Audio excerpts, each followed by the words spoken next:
Au sommaire de cette édition, la présidente du Sénat ivoirien Kandia Camara a reçu en audience Abdelmalek Kettani, ambassadeur du Royaume du Maroc en Côte d'Ivoire, à l'occasion de la fin de sa mission diplomatique après 8 années de service. 204 milliards de francs CFA pour une génération en bonne santé. Le gouvernement fait de la nutrition un pilier central du développement. Et depuis Sassandra, la Fédération des jeunes du Grand Nord renforce son maillage territorial et s'engage pour la cohésion à l'approche de 2025. Bienvenue dans le 7 minutes. Clap de fin pour le diplomate marocain en poste à Abidjan depuis 2017. Ce mercredi 14 mai, Abdelmalek Kettani a été reçu en audience par Kandia Camara, présidente du Sénat ivoirien. Une rencontre marquée par des échanges chaleureux et des mots de reconnaissance. Venu lui présenter des hommages, lui dire au revoir. Dans ma mission en Côte d'Ivoire, il y a 8 ans et demi, s'achève en quelques jours, et je tenais à venir saluer ma grande sœur, une grande dame de la Côte d'Ivoire, avec laquelle nous avons eu de très belles relations depuis son temps au ministère de l'Éducation nationale, après aux Affaires étrangères, et bien sûr aujourd'hui à la tête de cette honorable institution. Au cours de cette rencontre empreinte de cordialité, Kandia Camara a salué le parcours d'un diplomate engagé qui a œuvré à la consolidation des liens historiques entre les deux pays.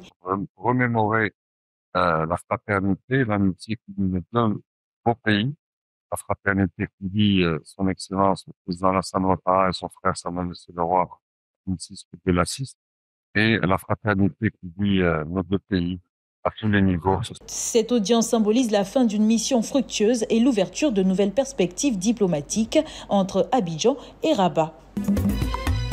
La Côte d'Ivoire avance vers un habitat pour tous. À Abidjan, une table ronde stratégique de haut niveau s'est tenue autour d'un défi central, le financement du logement abordable. L'initiative est portée par l'AMI-US, l'initiative américaine pour le marché hypothécaire africain. On a fait intégrer les 70% de travailleurs ivoiriens du secteur informel qui ont droit à des logements. Il l'a dit, tout le monde ne peut pas acheter un logement. Et tout le monde a une maison.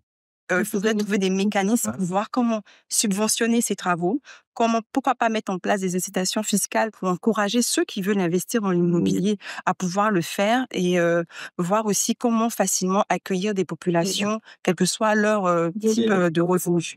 Les participants ont validé les grandes orientations d'une feuille de route commune qui sera bientôt formalisée dans un livre blanc. La Côte d'Ivoire renforce son engagement pour le bien-être de ses populations. À Abidjan, une table ronde de haut niveau s'est tenue autour de la nutrition avec un moment fort, le lancement officiel du plan national multisectoriel de nutrition 2024-2027 par le vice-président Thiemoko Meïlé Koné. Un plan ambitieux évalué à 204,6 milliards de francs CFA qui place la nutrition au cœur du développement humain durable avec un accent particulier sur les enfants de 0 à 5 ans. La malnutrition est un défi majeur de santé publique d'abord et un frein au développement durable pour l'ensemble des pays. Ainsi, ce nouveau plan s'inscrit dans une approche intégrée. L'objectif fondamental est de garantir à l'ensemble de la population un statut nutritionnel optimal. Nos discussions viseront le lien étroit entre la nutrition et le capital humain et à mobiliser de nouvelles ressources. L'éradication de la malnutrition est un impératif moral et un investissement stratégique pour l'avenir. La ministre du Plan, Nialé Kaba, a précisé que la mise en œuvre passera par un déploiement national des foyers de renforcement des activités de nutrition communautaire, des centres de proximité pour accompagner les mères et améliorer la nutrition familiale. Le gouvernement ivoirien, sous la haute égide du président de la République, a fait de la nutrition l'une de ses priorités nationales. Que nous présentons ce matin permet d'investir dans des interventions spécifiques et sensibles à la nutrition et implique une plus grande responsabilité et redevabilité des acteurs. Avec ce programme, la Côte d'Ivoire entend bâtir une génération en bonne santé, moteur de son développement à long terme. À San Pedro, les producteurs de café cacao sont appelés à prendre leur destin en main. L'Alliance des organisations des producteurs de café cacao de Côte d'Ivoire, l'AOPACI, a mobilisé hier mardi 13 mai les acteurs de la filière au sein de la salle des fêtes du Conseil régional de San Pedro. Objectif, sensibiliser les coopératives et producteurs du district sur l'importance d'adhérer à l'Alliance pour mieux défendre leurs droits et participer activement à la gouvernance de la filière. Sensibiliser, donner d'abord l'information à tous les producteurs organisés en coopérative, qui sont en association, pour leur dire de faire vite, de taire les querelles, de se mettre ensemble de façon sincère et fournir les informations viables, de sorte que le collège des producteurs puisse se constituer dans un bref délai. C'est pour nous mettre ensemble, parler d'une seule voix et régler nos différends ensemble.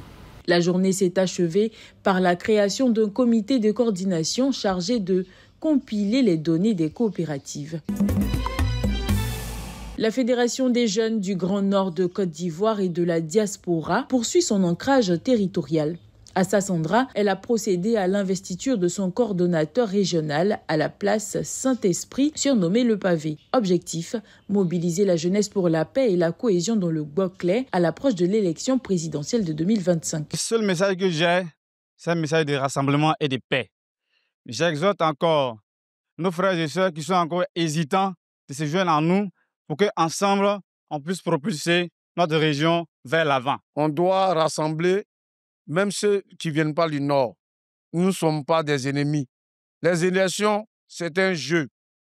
Aujourd'hui, les jeunes sont en train de nous donner un exemple de cohésion, un exemple d'engagement, un exemple de détermination. Nous ne pouvons que les soutenir dans cette action noble. Créée en 2021 à Guiglo, la Fédération des jeunes du Grand Nord de Côte d'Ivoire et de la diaspora s'impose comme un acteur de terrain pour la paix en Côte d'Ivoire. C'est la fin de ce 7 minutes. Merci de l'avoir suivi. L'information continue sur cette info et sur cetteinfo.ci.